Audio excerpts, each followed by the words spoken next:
Friends எல்லாரும் எப்படி இருக்கீங்க? எல்லாரும் நல்லா தான் இருப்பீங்க. இன்னைக்கு பார்த்தீங்கன்னா, தீபாவளிக்கு முந்தைய நாள். எல்லாத்துக்கும் அட்வான்ஸ் தீபாவளி நல்வாழ்த்துக்கள். கிட்டத்தட்ட ஒரு 20 வருஷத்துக்கு முன்னாடிலாம் பார்த்தீங்கன்னா, வெடி வாங்குறதுக்கே கையில காசு இருக்காது. ரூ. 1 ரூ. 2 ரூ. 5 அப்படி சேர்த்து வச்சு, மிளகா வெடின்னு சொல்லுவாங்க. அந்த மிளகா வெடி வாங்கி, அதை வெடிக்கும்போதே ரொம்பவே சந்தோஷமா இருக்கும். ஏதாவது ஒரு வீட்ல மட்டும் தான் பாக்ஸு வெடி வாங்கி வச்சிருப்பாங்க. அத வெடிக்கும்போது நம்ம நெறைய வாட்டி பார்த்துருப்போம். அத வெடிச்சது கிடையாது. ஆனா பார்த்துருக்கோம். அந்த மாரி ஒரு அனுபவங்கள் வந்து கிட்டத்தட்ட ஒரு 20 வருடத்துக்கு முன்னாடிலாம் இருந்திருக்கு. ஆனா, இப்ப நம்ம ஒரு பாக்ஸ் வெடினாலும் வாங்கிருவோம். ஆனா, அத வெடிக்க முடியாது.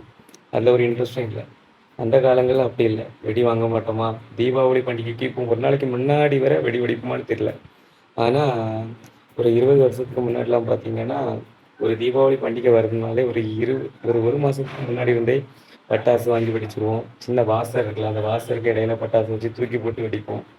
அதுக்கப்புறம் துப்பாக்கி வாங்கி வச்சிருப்போம். துப்பாக்கி வாங்குறதுலாம் ரொம்ப கஷ்டம் தான். ஏன்னா, அது ரொம்ப அதிகமா இருக்கும். இந்த வாசர்ல போல்ட் மாட்டி அதுக்கு இடையில பட்டாசு வச்சு தூக்கி எறிஞ்சு வெடிப்போம். அப்படிலாம் ஒரு அனுபவம் இருந்துச்சு. அந்த இதெல்லாம் ரொம்பவே சூப்பரா இருக்கும். அதே மாரி பார்த்தீங்கன்னா, புது துணி எடுக்கிறதுலாம் இப்ப எல்லாருமே எல்லா டைம்லயும் எடுக்குறோம். அந்த டைம்லாம் தீபாவளிக்கு ஒரு சட்டை எடுத்தாலே பெரிய விசேஷம். அது மாரி பண்டங்கள் செய்றது வீட்ல. அச்சு முறுக்கு, சுத்து முறுக்கு, முந்திரி கொத்து எல்லாமே செய்வோம். ஆனா, இப்ப எல்லாமே பாக்ஸ்ல வாங்கி ஸ்வீட் பாக்ஸ் வாங்கிறோம்.